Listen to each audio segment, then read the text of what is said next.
Sahyadri digital, आवाज सामान्य जनतेचा। मुलींवरती बलात्कार करून जो हत्याकांड जो झालेला आहे, प्रथमतः आम्ही राजगुरुनगर शहराच्या वतीने, पुणे जिल्हा भीमशक्ती संघटनेच्या वतीने आणि खेड तालुक्यातील तमाम जनतेच्या वतीने महाराष्ट्र पोलीस सरकारचा मी जाहीर निषेध व्यक्त करीत आहे।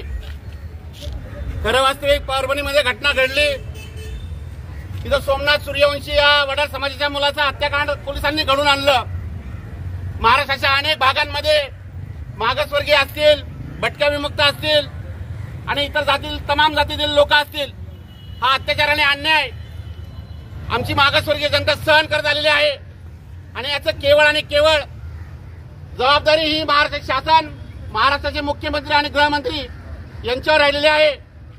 एक मागासवर्गीय समाजाचा थोडक्या प्रमाणामध्ये मुलींवरती अत्याचार आणि हत्याकांड झाल्यानंतर जो जनसमुदाय उपस्थित झाला, त्यासाठी आज शेकडो पोलीस त्यांना बंदोबस्तासाठी बोलवण्यात आले।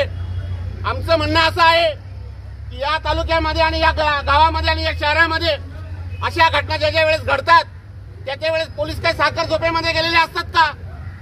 जो आरोपी पकडलेला आहे, माझ्या एका मित्राने सांगितलं की त्यांचं एन्काउंटर करण्यात यावं, परंतु आमची मागणी अशी आहे, महाराष्ट्राच्या मुख्यमंत्र्यांनी फक्त मोठ्या मोठ्या गप्पाच कराव्या नाहीत, या कुटुंबियांना 1-1 कोटी रुपये यांना मदत देण्यात यावी आणि यांच्या कुटुंबामधील जे काही लोक आहेत, त्यांच्या करती लोक आहेत, त्यांना महाराष्ट्र शासनाच्या सेवेमध्ये त्यांनी समाविष्ट करून घ्यावं। आज ही घटना आमच्या शहरामध्ये घडलेली आहे। खरं वास्तविक हा जातीपातीचा विषय नाहीये, एक सामाजिक समरसता म्हणून आम्ही या सगळ्या गोष्टींकडे पाहत असतो। मुलगी कोणत्या जातीची आहे आणि कोणत्या जातीच्या मुलीवरती बलात्कार केला, कोणत्या जातीच्या मुलाने केला, हे या गोष्टीचं महत्व नाहीये। परंतु आज आमच्या गावामध्ये, आमच्या तालुक्याला काळीमा फासणारी घटना घडलेली आहे। पोलीस प्रशासनाने एक आरोपी अटक केलेला आहे। आमच्या माहितीप्रमाणे त्याच्यासोबत असणारे जे काही 4 लोक आहेत, सीसीटीव्ही फुटेजच्या आधारे म्हणा किंवा त्याच्यासोबत असणारे 4 लोकांची कसून चौकशी करण्यात यावी आणि आरोपीला मृत्यूदंडाची शिक्षा देण्यात यावी। आणि विशेष म्हणजे या कुटुंबियांना एका मुलीच्या हत्येपोटी 1-1 कोटी रुपयाची प्रशासनाने मदत करावी। महाराष्ट्राच्या मुख्यमंत्र्यांनी इथं आवर्जून मदत म्हणजे उभं राहिलाच पाहिजे। तालुक्याचे आमदार असतील, तालुक्याचे खासदार असतील, त्यांची देखील नैतिक जबाबदारी आहे की अशा कुटुंबियांना त्यांनी भेट दिली पाहिजे। कारण हा एका जातीचा विषय नाहीये, की सामाजिक समरसता आणि सामाजिक सलोखा जर का या तालुक्यामध्ये जर का निर्माण करायचा असेल तर या तालुक्याच्या आमदारांनी आणि या तालुक्याच्या प्रशासकीय अधिकाऱ्यांनी या कुटुंबियांना भेट देऊन त्यांना मदत दिली गेली पाहिजे।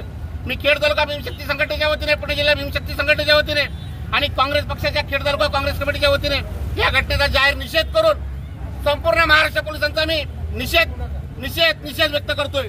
आमची मागणी एकच आहे की या कुटुंबियांना आर्थिक मदत दिली पाहिजे, त्यांच्या कुटुंबामधील व्यक्तीला प्रशासनामध्ये नोकरी दिली गेली पाहिजे आणि प्रमुख आरोपींना जाहीर फाशी शिक्षा दिली गेली पाहिजे, ही मागणी व्यक्त करून थांबतो। जय भीम, जय बुद्ध, जय भारत।